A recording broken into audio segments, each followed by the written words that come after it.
Aplikasi pinjaman online resmi OJK yang bernama Samir ini tentunya banyak sekali orang-orang yang mengalami telat bayar, bahkan sampai gagal bayar, artinya tidak punya uang ataupun tidak bisa menentukan kapan bisa membayar sisa utangnya.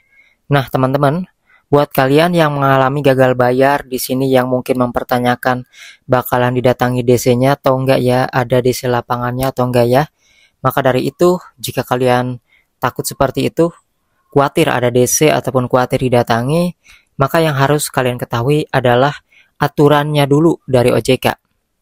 Yang pertama, seperti ini teman-teman, untuk aplikasi pinjaman online Samir ini adalah salah satu aplikasi yang resmi OJK, mengikuti aturan dari OJK.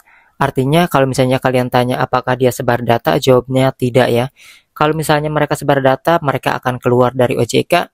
Kemudian kalau misalnya mereka mengancam kalian mau menyebarkan data, itu tidak akan terjadi ya.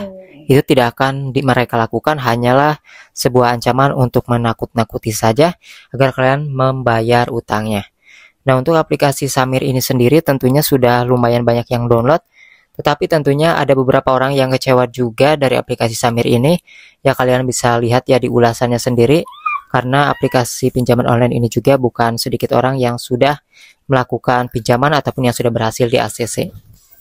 Nah, ketika nanti teman-teman punya utang di aplikasi ini yang galbay, misalnya ditelepon terus ya, misalnya ada ancaman bakal sebar data, bakal dipermalukan, bakal didatengin, gak usah percaya. Karena itu hanya gertakan saja ya, agar kalian cepat membayar. Jadi intinya, aplikasi pinjaman online yang resmi OJK dalam melakukan penagihannya itu akan sopan banget teman-teman ya. Nah, biasanya yang sopan-sopan ini adalah aplikasi pinjol yang benar-benar sudah terbukti dan sudah lama ya. Resmi OJK-nya itu lama dari tahun-tahun lalu. Nah, biasanya mereka itu dalam penagihannya sangat sopan, baik DC-nya turun ataupun juga DC-nya lewat telepon.